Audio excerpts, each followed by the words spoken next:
Readers, nizere ko mumeze neza nanone. Tugiye kureba uburyo bwo kubikura amafaranga muri Boldregains International. Niba ufite amafaranga yawe, tugiye kureba uburyo wayakura muri system ukayageza kuri bank ndetse ukabasha kuyakoresha. Tudatinze reka twinjire muri system. Ufite network, tugiye gushyira user ID muri system. Turinjira, numara kuyishyiramo username, shyiremo na password, kora login. Twinjire muri system. Nizere ko wamaze gukora KYC.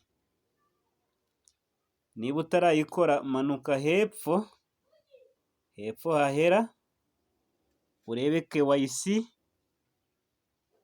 KYC pending, uhakande. Nurangiza winjiremo, uruzuza. Niba utabyibuka, uragaruka urebe video twakoze ya mbere. Niba utayifite urayisaba, numara kuyisaba hanyuma uyigendeho ukore KYC yawe. Utarakoze KYC ntago wabikura ngo bikunde. Turikomereza tujya twebwe kureba uburyo twabikura amafaranga yacu. Turakomeza tugende tujye kuri dashboard. Dashboard uramanukaho my wallet, earnings, income wallet, ugende kuri uncashment. Uncashment niho tujya, turahakirika. Uncashment nitumara kuhajya, urahakirika income, my earnings.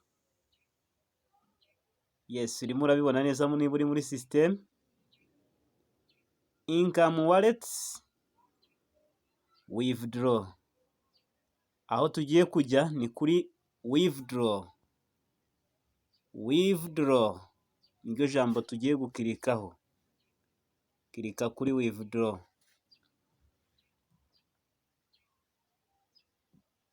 Withdraw.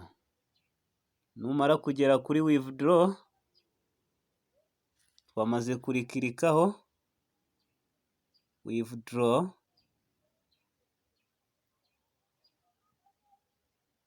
Withdraw.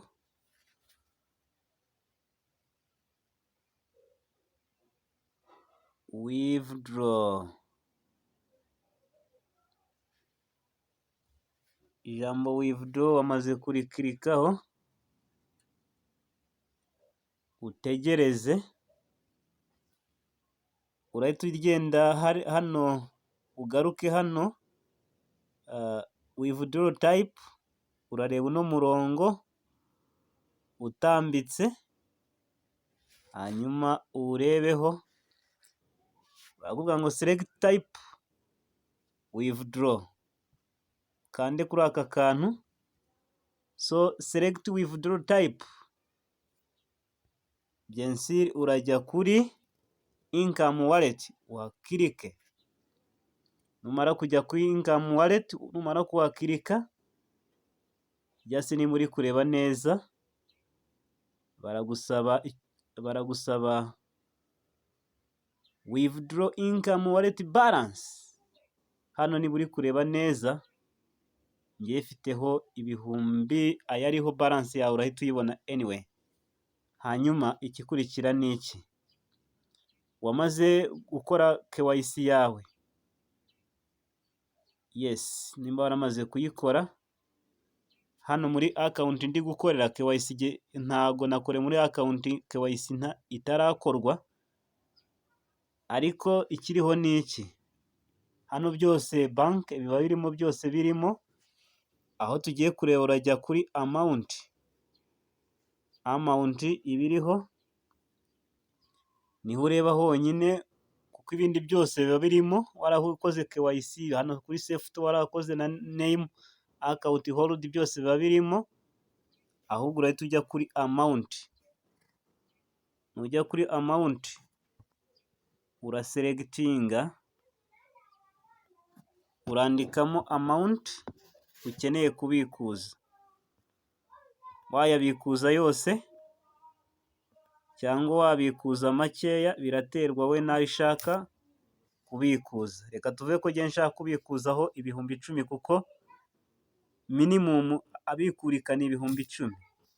Ndandikamo ibihumbi 10. Yes, ndandikamo 10 ni amadolari. Hanyuma nimara kwandikamo urajya kuri note. Kuri note urandikaho, urakirikamo, wandikeho rimwe.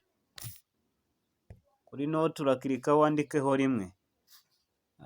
Hanyuma igikorwa cya nyuma urakora request payment, uhakande. Hanyuma niba warakoze KYC bahita bakubwira ko action yawe yabaye successful. Then amafaranga arahita pending, urahita ujya muri ntuzubone pending, urategereza kampani niba yarekura umunsi bazaba bayarekuye, uzahita uyabona kuri konti yawe. Nguko uko ubona amafaranga yawe, nta bundi buryo bwo gukoresha. Be bold, regain power.